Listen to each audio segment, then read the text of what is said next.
point has been updated. Please check it on the map. Hi everyone. I noticed that the title of my lecture was changed today to the rather strange one of how extremely lazy of me. I'm sure we agreed on drone life, and that's because that's the title of the new film I'm developing. This film engages with state violence and pornographic imagery. But I'm going to just continue with the performance. After a silent sequence, I'm going to read some text over photos.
Maximum flight altitude reached.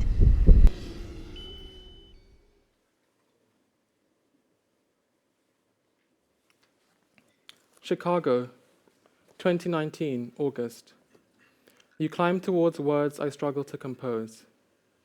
You build a following devoted to pictures of the sky. You cite John Berger's ways of seeing. You type, the sky has no surface and is intangible. The sky cannot be turned into a thing or given a quantity. 2 years later, I see the ice you hold tend to your knees. In these 2 years, your climb to the sun abolishes any rain. You write about us, but 2 years later, the rain comes. I see your knees buckle as your head bears the weight of the rain. It washes the us we had, the ink we intended to print, and the images we dreamed away. Now is the distance between you, the sky, and me. I look at the photograph. I cite you as SA. I cite you as her. The humility is all mine.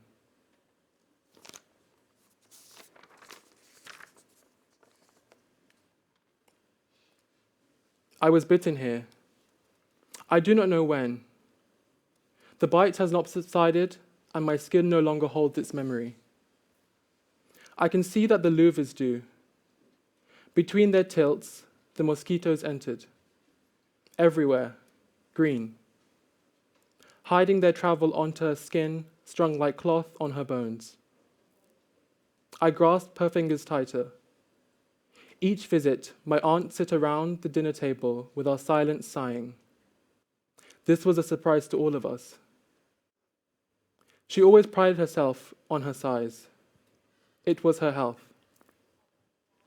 I want to believe that all the mosquitoes flying in the louvers did too. Each visit, we decide who is to go. Unlike us, the mosquitoes are able to stay with her longer than the daily slot. Unlike us, they are able to stay together. When the bell rings at 5 p.m. sharp, I argue with the guard. Today I'm 20 minutes late.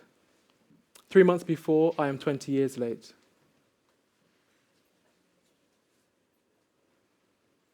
There is a power cut that continues for 24 hours. We remain in the dark. Stories arise in shadows cast upon the crocheted table coverings by candlelight. I learn that the maiden names of my great-grandmothers were Primus and Jack. You speak of Reynold, one of their sons, who was so very loving and so very brilliant. Your lips tremble with pity. Your sigh measures the distance between my grandfather's repeated calls for his name and the university entrance exams that Raynon failed. Where is my brother? You look at me and I see him. I see the technologies, the love that kept him alive.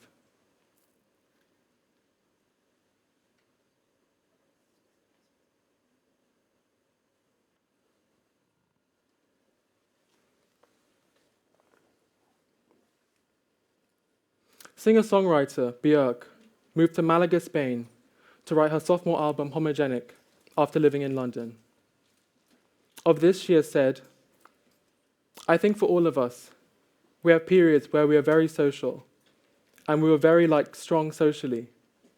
And then these periods, they end its course.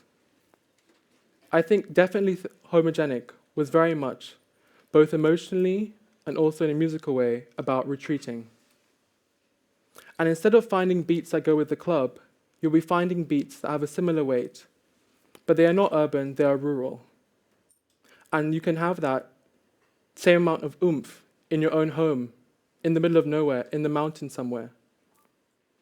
But with that, also retreating from the crowd, there comes the gift of the mystical. In the beginning, it feels like a void. But then the void fills with who you are as a person, as a solitary human being.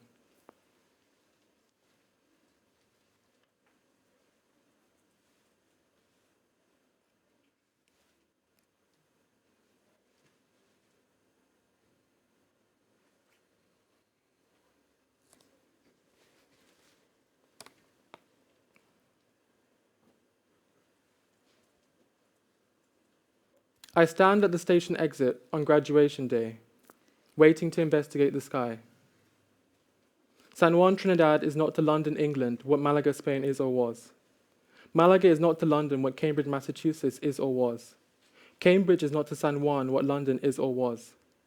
And yet, as names, they are variations on nuisance, records of perspectives for whom patronage required possession.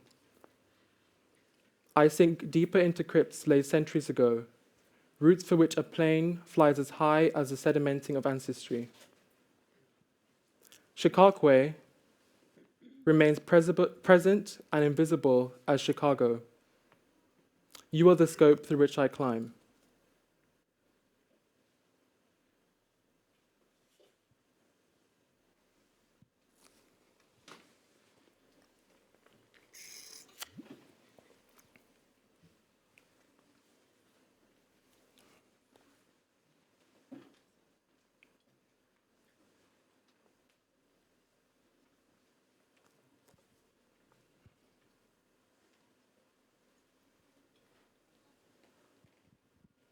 At an opening in Berlin, I see a photograph of a staircase. There are other photographs of the same staircase, some of which were made during an opening in Firminy, France. They are a series and they reveal a series. Phrases by René Green printed onto each steps riser in 1993. Artists' attitudes to their work. Suicides of artists. Genius, madness, and melancholy. To participate in a group exhibition held in Le Corbusier's semi-abandoned housing project, Unité d'Habitation, René takes up residence with artists and immigrants.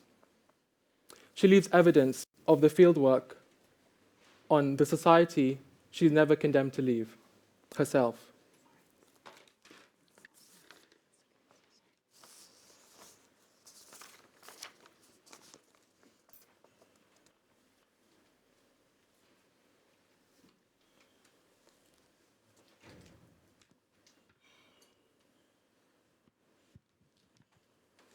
These meditations travel as secret. 73 individual photographs, 3-hour-long videos, and a looping voiceover recording written and narrated by Green. I search in the photograph. Where are the other phrases she wrote? Where is she? The more I see, the more gaps appear. Her disembodied and fragmentary autoportrait of modern ruins forces me to create my own documentary fiction. How do I relate to the character's movements and perceptions? I inhabit the institution of art produced through discovery and travel and becomes part of the work's self-reflexive critique. The stairs S.A. and I take to enter the Art Institute of Chicago are broad. We smoke in the Pritzker Garden. We laugh. A guard tells us, "I've seen what you're doing." He leaves. We laugh nervously. We can't see any cameras. We wonder who has put microphones in the bushes. We speak about how a drone captured footage of your friend's father's speech. The Egyptian professors who offered to host your return are chased out of the country. You return.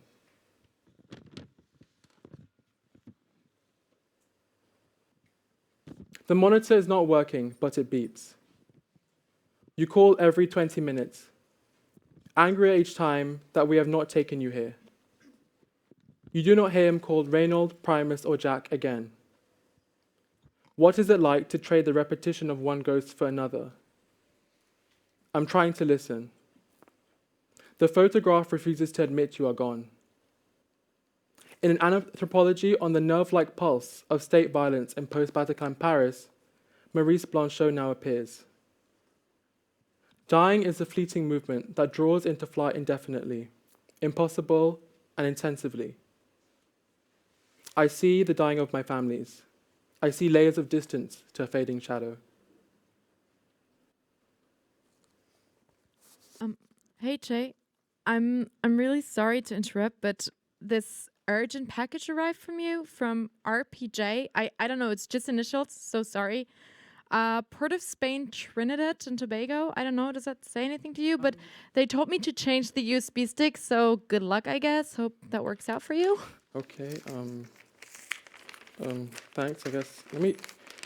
I don't know that person, I don't know who he is. What? Okay, I have to give this script to Ben, the curator, and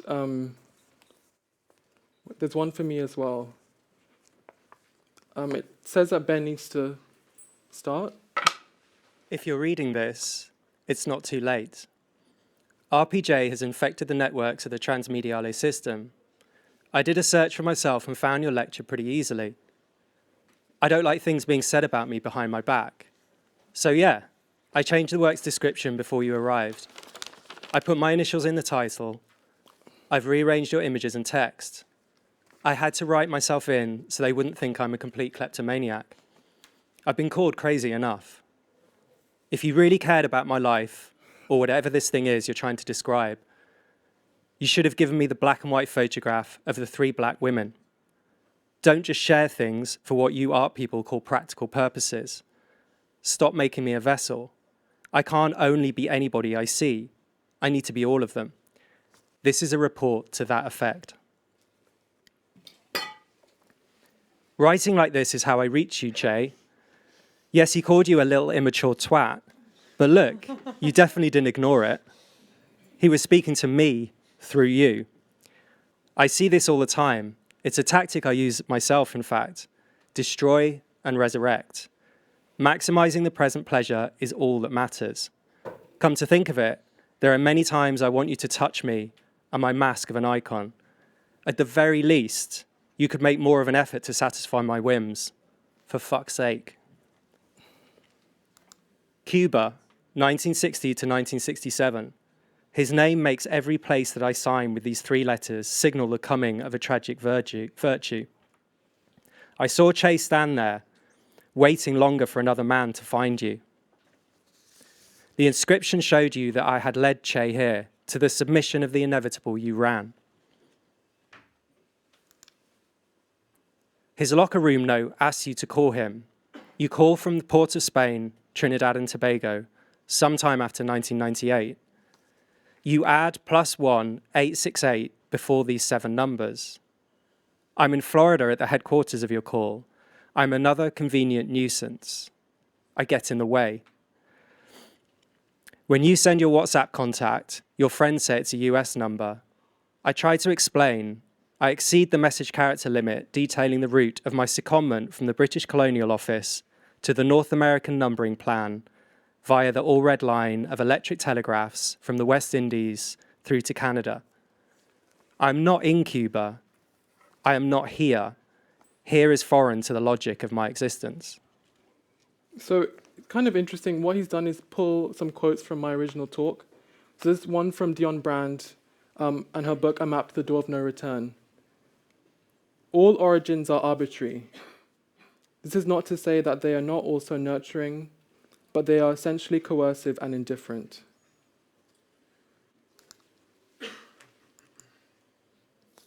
He's kept this note too. A taxi drives me along the Beetham Highway on the way to the cinema, and I take this photograph.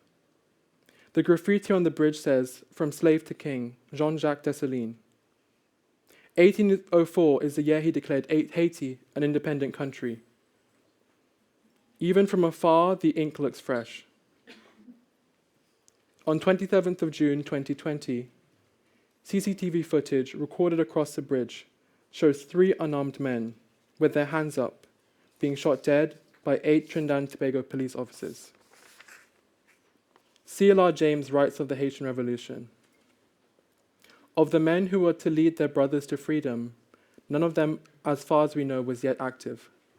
Dessalines, already 40, worked as a slave for his black master.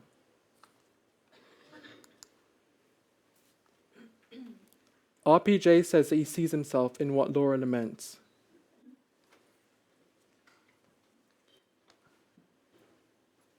I watched Level 5 by Chris Marker, a film he made in 1997.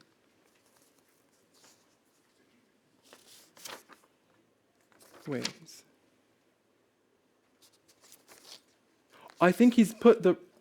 Oh, that's what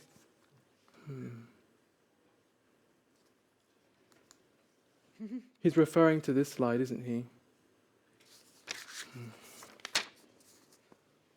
She speaks of cameras that filmed Japanese women jumping off cliffs in Saipan during the US invasion of July 1994. She speaks of people materializing their future outside their body to avoid being taken by the hunters.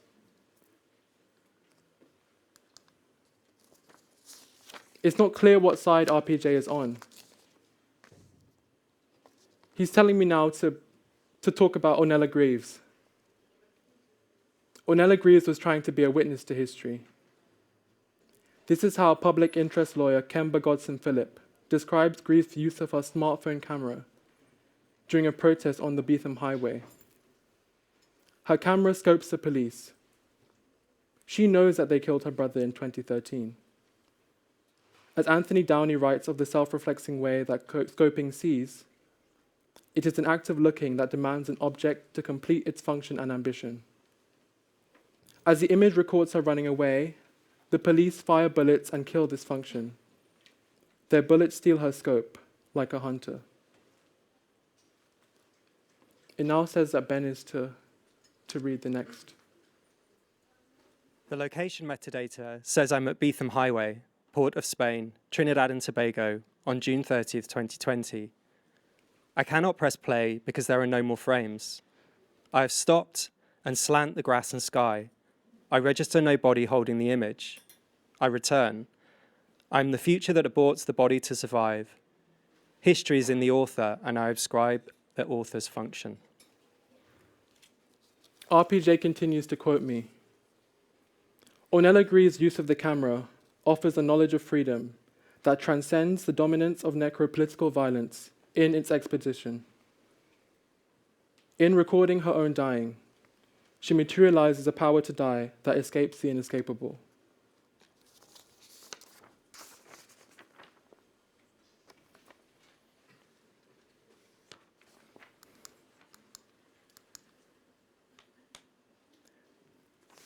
He's now moved on to my personal life. As you were about to leave, I saw Che take this shot. The lack of bodies told me that I had already come and gone. Che writes, Emma's a nurse and tells me that she works on my grandmother's ward. We are chatting before streaming on Facebook what queer people don't speak enough about in Trinidad. We are not live yet, but M tells me that she's going down. I do not know what to do with this information. Neither does my grandfather. We sit stunned, looking at the screen reflect our faces. I still cannot register touch, but I see that this photograph Che made in New York is the image he remembered when he watched Milk by Andrea Arnold. I watched the film. She suffers a miscarriage but refuses to attend the funeral. She finds a man to suck on her breasts. She releases her milk and finally cries. In my file, I note, Che finds a way to welcome the depth and darkness without its sadness. I follow Che into another bedroom. I know he wants what they have. I know I do. A little red heart appeared in his head, and he took a photograph because he couldn't touch it. He captures them on the shore of his own sexual scope.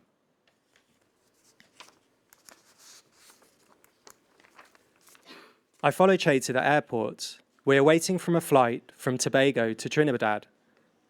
1889, when the British made the two islands into one nation, is the time we wait for another announcement. Che sees the invention of another federation. Che writes a note in his journal that forgets his allegiance to the sky, to the place I reside. What if SA and I had replaced the stars and stripes on her jumper with Egypt's red, white, and green? What kind of southern territory would we have made?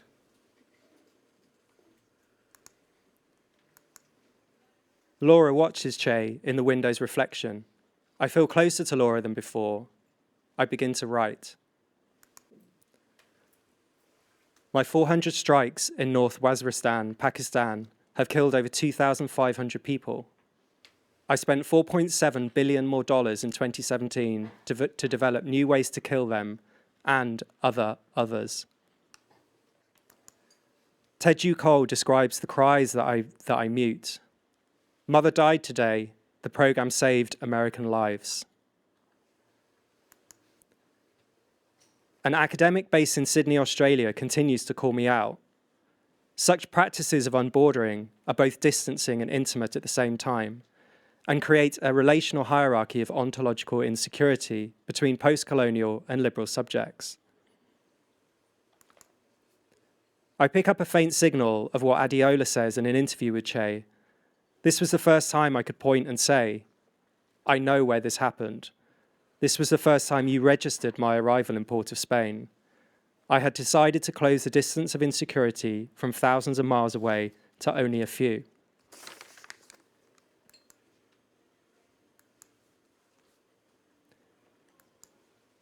RPJ starts to hover along the highway. Che captures a different view of SA's back. She has longer hair and military boots. The information packet tells me to continue on this path. We are curious to know, how have you come back to this position? The science of anology that created RPJ focuses attention on the maggot. I perch and watch you go on a date. I listen to your argument and realize I'm in the middle of it. You were looking for books together. He's going to get them delivered to his office when he returns to my university. When his friend walks into the store, you are suddenly looking for books alone. You can't hear me at the time, but I interject. Che, who are you to judge if the secret he keeps are to himself? He wants me to speak now. RPJ, he keeps a fragment of my former note. I wondered how one emerges into a public when the private can occupy any moment.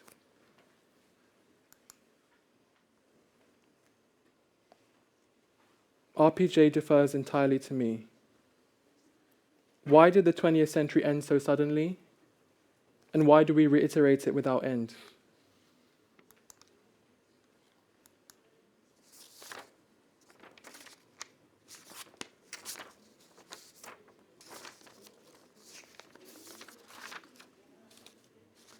Wait, where's his? I'm in my apartment in Cambridge. I asked my grandmother to show me the view that led me to Trinidad, the view that came when someone asked to imagine what peace looked like. I do not know how long it will take to get there. I respond to Che's fantasy. The image sutures the distance of thousands of miles into the scale of a thumbnail upon a locked gate. What more do you want than this? You're being so immature.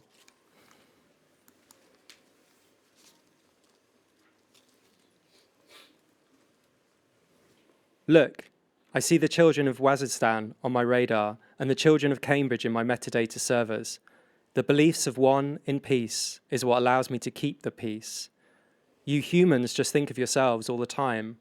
What about me? The peace I have to hope for is temporary. Pause on the targeting.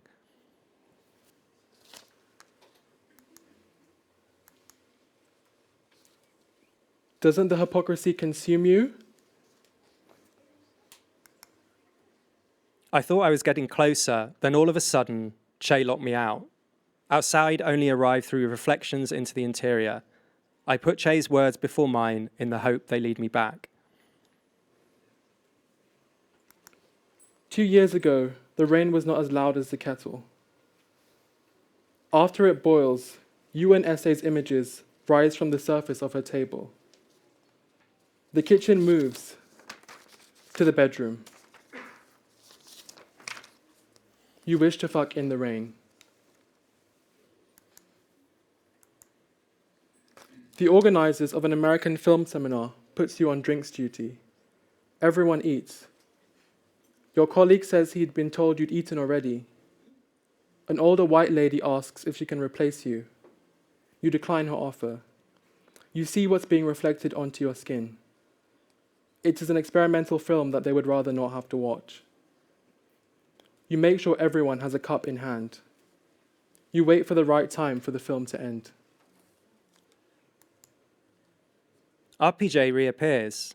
People clasp their hands in prayer to the patron saint of a Guadeloupean sugar factory owned by a French company, Marie Giolante. Their skin reflects onto the gathering that watches their own.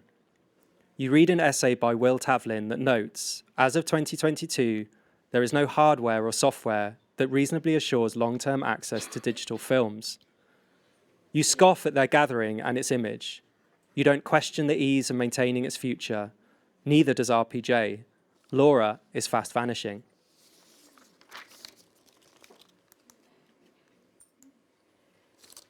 I remember poetry. I remember images coming upon images. I remember how Brand writes, this spirit doubling and quadrupling, resuming, skipping stairs, and breathing elevators, is possessed with uncommunicated, undone plots, consignments of compasses whose directions tilt, skid off known maps, details skitter off like crabs. I remembered myself. Adi accompanies you to the opening in Berlin. Your reunion is tentative. He mentions that he grew up in Chandigarh, a city in North India planned by Le Corbusier. He tells you it was a hermetic childhood. RPJ returns. Che doesn't want you to hear what he says. Che wants you to see through his eyes. Che wants you to see into each and every block below the binoculars. It's asking for a silent pause. Che titled this photograph, The Presence of the Pandemic.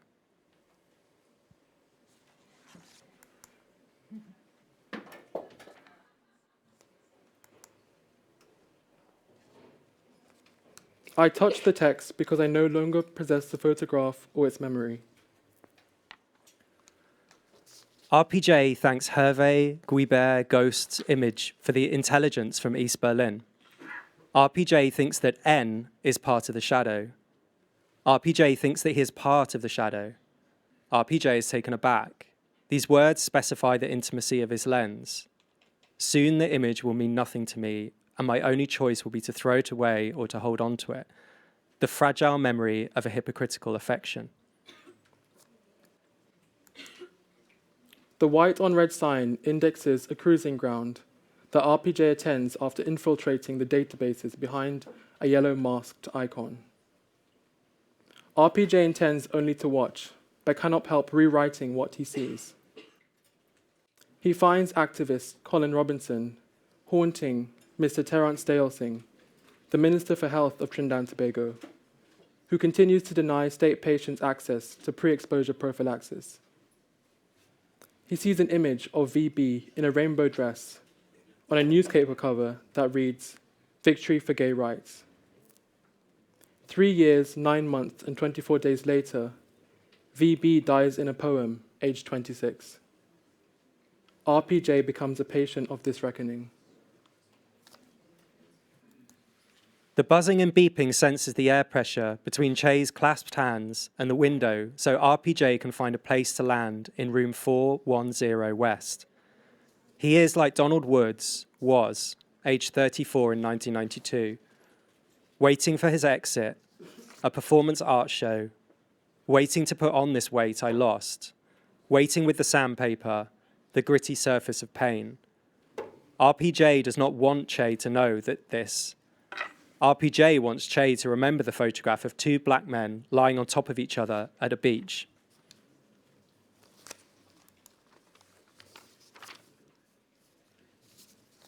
The shoreline recedes from the sand as the water pulls back to reveal small stones below. This bumpy ground is the skin on my knees that I touch to remind myself that I am still here, even if she's not. No matter where I am, lost even, I am trying and failing to account for this loss.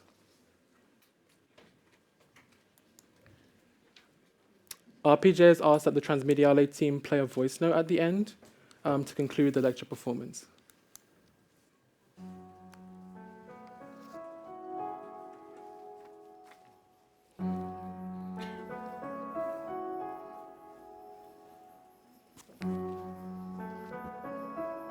How could I be so immature to think he could replace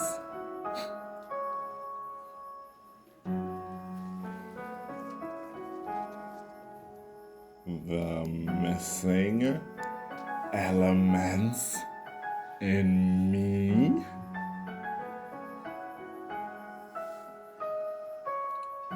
How extremely lazy of me.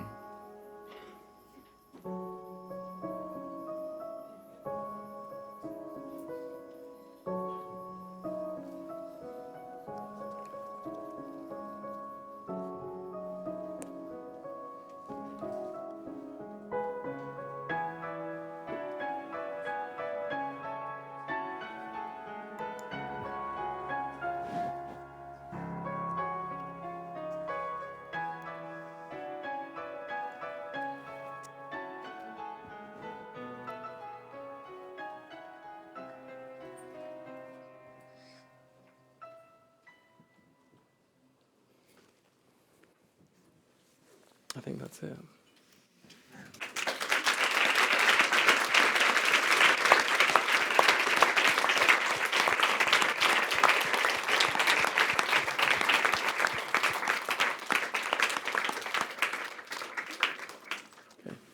Thank you all for coming. I really appreciate you attending this performance.